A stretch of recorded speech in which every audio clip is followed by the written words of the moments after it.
F-22 Wagner or even Russian special forces were directly involved in the fighting, but it's clear that the attack was led by Wagner and Yevgeny Prigozhin, who wanted to seize the Conoco oil field at all costs. However, in a surprising twist, and perhaps one that cemented in Prigozhin's mind the fact that he could no longer trust Putin's government, it was the Russian military itself which ensured the attack would ultimately fail. Russian air defenses were dense in the region and posed a significant challenge for U.S. aircraft. In the years since, the world would learn that despite Russia refusing to recall the attack, they had ordered their air defenses to stand down, giving the green light to the U.S. to use its air power freely. Why this is remains unknown. Perhaps Russia wished to continue its guise of plausible deniability. Wagner is a Russian PMC that works directly in the interest of the Russian government. You really stole something from me. If you don't retrieve it, I'll bring away this whole institution down in full. And away we go. We killed Cormac, taken his house, and everything that comes with it. A takeover of the whole hotel? But as a PMC, it affords Russia the option to disown or disenfranchise itself from any of the group's actions. Turning off the air defenses might have been Russia playing to this plausible deniability. After all, keeping the air defenses on would have essentially married the Russian government to the attack on the Conoco oil field. That would have come with significant consequences, inevitably sparking a significant buildup of U.S. forces in the region and dramatically escalating the possibility of all-out conflict between the two sides. It's also possible that Russia simply significantly underestimated the U.S. air power. Air operations are difficult, a carefully choreographed dance of logistics, platforms, and personnel. As the Ukraine war has proven, Russia itself is incapable of coordinating significant air operations, let alone a massive and rapid, extremely time-sensitive response. The Russians might have assumed the U.S. shared this weakness, or that it simply couldn't coordinate so many different platforms so quickly. The Russians bet wrong. The U.S. air operation in the Battle of Kashan is nothing short of a military miracle. No matter which way you stack it, even with significant air support, U.S. forces should have been easily overrun. But the U.S. absolutely annihilates its own budget to find extremely terrifying capabilities you literally never want to be on the wrong end of. Firstly, the U.S. air fleet has the largest capability for close air support of any air fleet in the world. While Russian aerospace forces struggle to deliver accurate ground support, there's hardly any U.S. air combat platform that is incapable of doing the job that Russian planes simply aren't equipped for, and their pilots aren't trained for.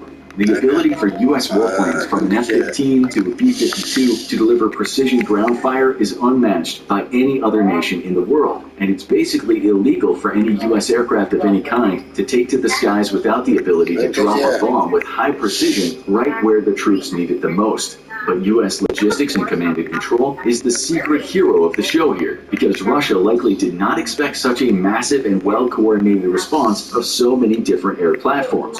The U.S. threw literally everything, including the kitchen sink, into the sky that day, knowing that its ground forces were hopelessly outmatched. But such massive air operations require significant command and control expertise and resources, especially to deconflict targets, ensuring that one attack wave isn't simply hitting the exact same already destroyed targets that the last wave did. This is a significant problem for Russian aerospace forces in Ukraine. Russia's problems don't just end there, because the nation is incapable of deconflicting its airspace as well. Hilariously, Russian air defenses in Ukraine are in an intense race with Ukrainian air defenses for the highest number of downed Russian aircraft. That's because Russia lacks the expertise and systems to effectively manage large air operations alongside ground air defenses. It's unlikely then that Russia could have foreseen the expert ballet of command and control that saw U.S. air power hammer attacking forces nearly non-stop for 5 hours. The Battle of Kashan was, well, embarrassing for the Syrian government and for Wagner. But it was also a warning to the rest of the world. If you pick a fight with the U.S., you absolutely, positively, definitely cannot allow U.S. air power to enter the picture. Now go check out Wagner Group is becoming a big problem for Russia, or click this other video instead.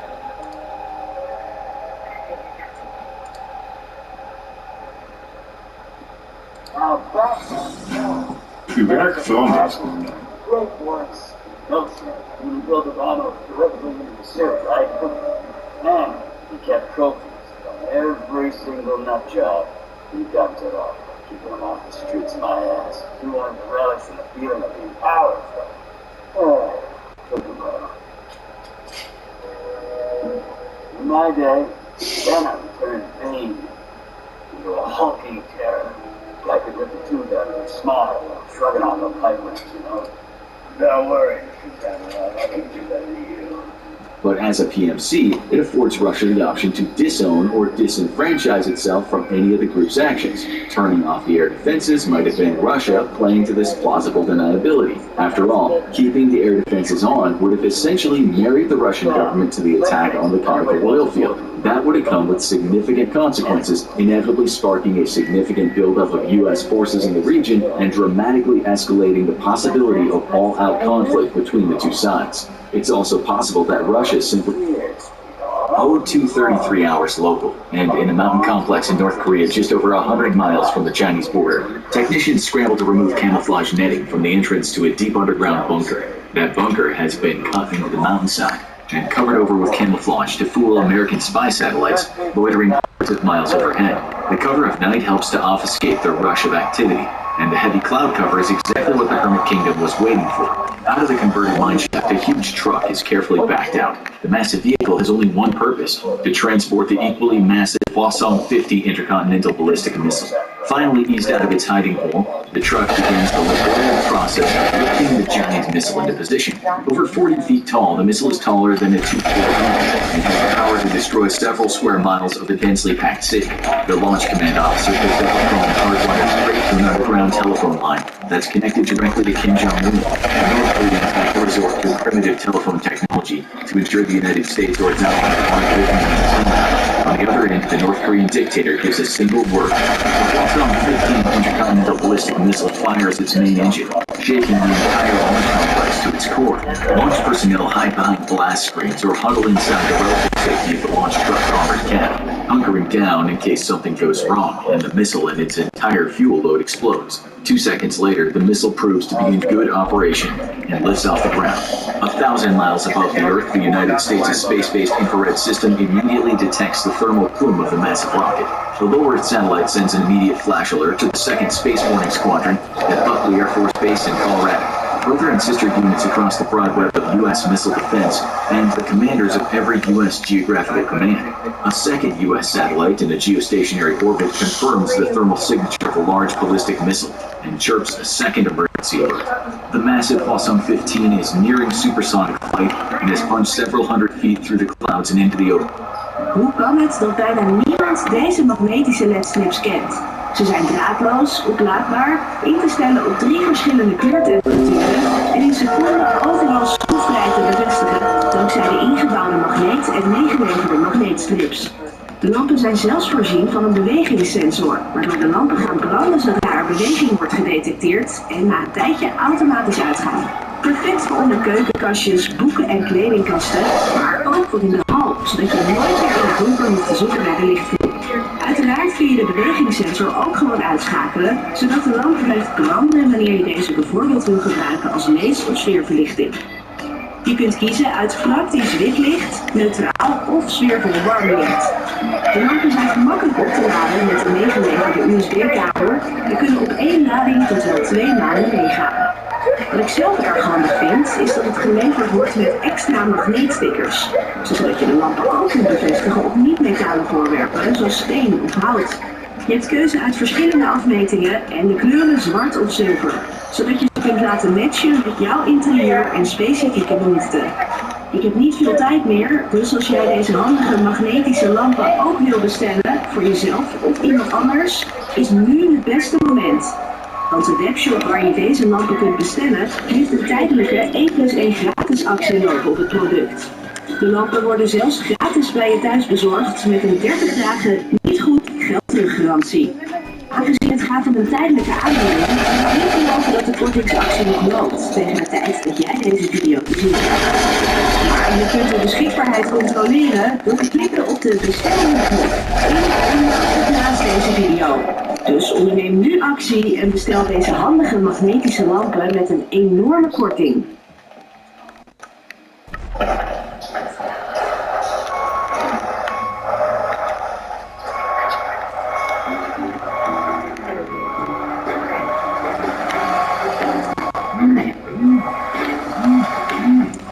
Te gek! Vanaf deze week kun je sparen voor Bora Bus ertussen om even luchtdicht en overzichtelijk in te bewaren. Scan de Lidl Plus app bij elke aankoop en je spaart automatisch mee. Dat klinkt goed. Sowieso stromen er deze week heel veel XXL verpakkingen in.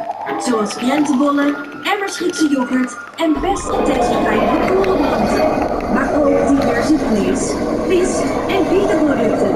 En ook nog eens super scherp geprijsd. Dat betekent 1 halen is minder betalen. Die mini-stroopwafeltjes zijn ook te die voor. Die heb ik altijd op tafel staan bij bezoek.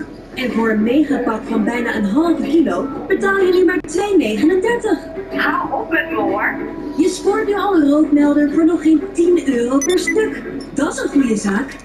Ook voor diverse huishoudartikelen kun je vanaf woensdag bij Lidl terecht. Of je nou op zoek bent naar een stofzuiger, wasrek of strijkijzer. Ik zou zeker een kijkje wagen. Heb je zo'n slaaphulpmiddel wel eens gebruikt? Het projecteert pulserend licht waar je ademhaling op moet afstellen om tot rust te komen en nog sneller in slaap te vallen. Dat is wel echt iets voor mij. Kijk eens wat een heerlijkheden je vanaf donderdag kunt halen bij de warme bakker. Ik zie hier goddelijke donuts, Milka muffins en een bekroonde appeltaart. Rennen! Vanaf donderdag vind je tijdelijk een extra uitgebreid wijnassortiment in de winkel. Diverse witte en rode wijnen zijn bovendien met een 8 of hoger bekroond door de grote Hamersma. Vinologe Jacqueline neemt je aan de hand om een keuze te maken in deze selectie aan kwaliteitswijnen. Zo vind je bij elke gelegenheid een passende wijn. Ik ga meteen een kijkje nemen. Dat is een mooi verhaal. Deze week stroomt er een uitgebreid biologisch assortiment in met meer dan 50 specialiteiten. Goed voor de wereld, goed voor jou. Dat geldt ook voor de verschillijninitiatieven van Lidl. Zo kun je elke dag gepast met zo'n 20 kilo aan overgebleven, maar net zo lekker groente en fruit kopen voor maar €3. Goed voor de wereld. En goed voor de portemonnee. Lidl! Vanaf zaterdag kopen ze 3K pannen voor een fractie van een normale koopprijs. Zo lekker dan €20 meer dan de Granite koekenpan. Meer voor de flessen. Deze vloer- en bijtelhamer van Parkside is echt een krachtpatser. Voor nog geen €50 bewerk jij... Open sky. The U.S.'s space-based infrared system satellites have now focused their full attention on the telltale thermal signature of the big rocket. Cloud cover may have made it impossible to see liftoff with the naked eye, but the incredible heat given off by the fiery liftoff was easy to spot by infrared sensors. Now the large rocket is screaming through the air, riding a thermal plume several hundred feet long and thousands of degrees hot. The U.S. satellites immediately began to compare the thermal signature of the North Korean rocket with a large onboard library of known missile launches. In less than a second, there's a match with 2 different Boson 15 test launches from the late 2010s. The confirmed match was immediately sent to U.S. Space Command. U.S. Space Force personnel are stunned by the multiple threat warnings from the space-based network and rush to pour through the data. Humans are far slower than machines, though, and it'll take time to verify the threat. The North Korean missile is now twice as high as a commercial airliner, and its main rocket engine is still going strong.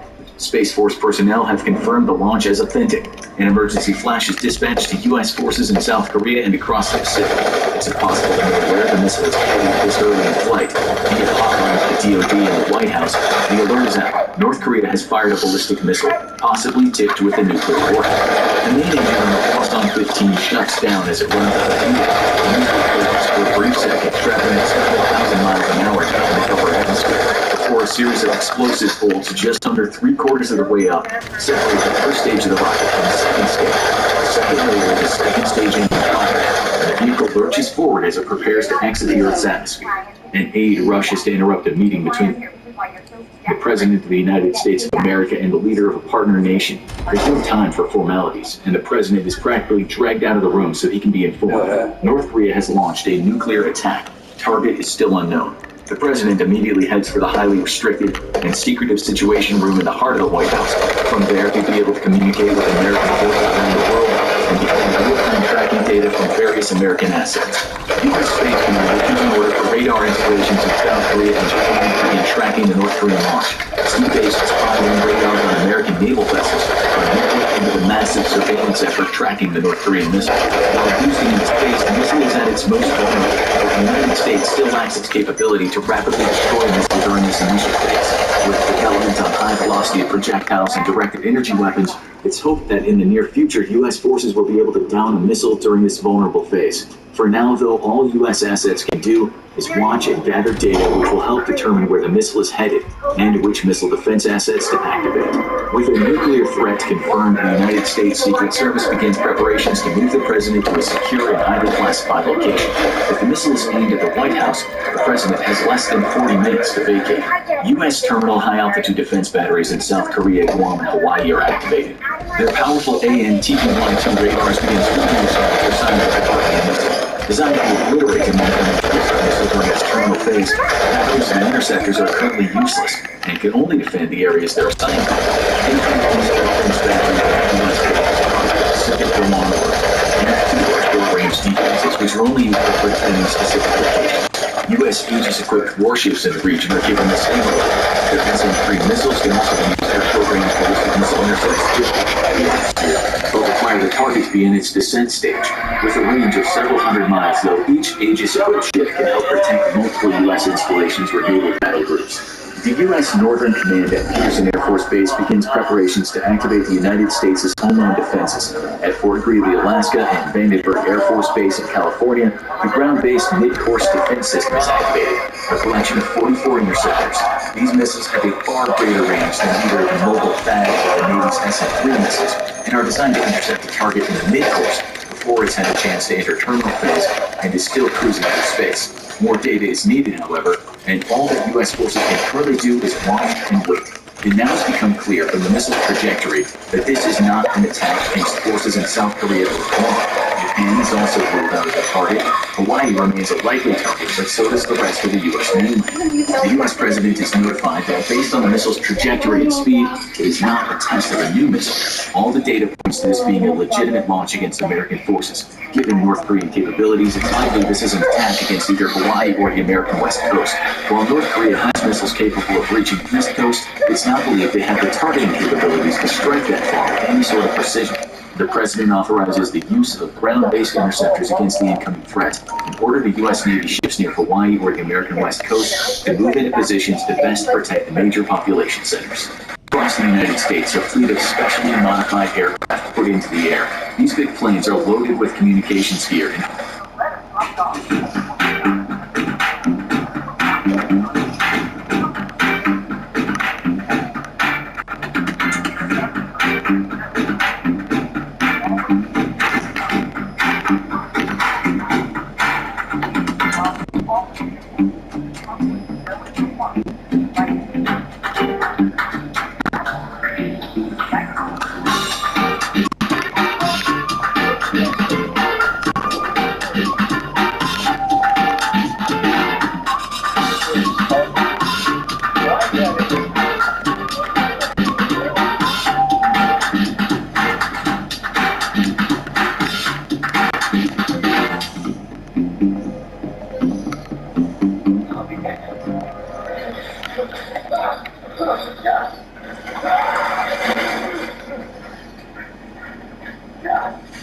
Do you have trouble repairing your Bose 901 speakers while you know that the 18 new foam surrounds must also be replaced after a while? We have the solution. An uncompromising rubber M-roll surround. First, some information. Our rubber surround is for the Bose 901 series 3 to series 6, not for older types.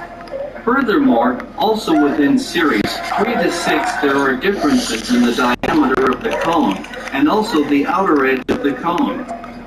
You have already seen it. One cone has a somewhat larger diameter as the other. The width of the part where the old foam surround has been attached also differs.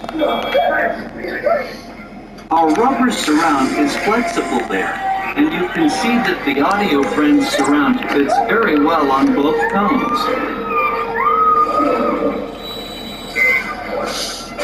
In the design of this rubber M-roll surround, we have observed the rules to do this perfectly sound-wise.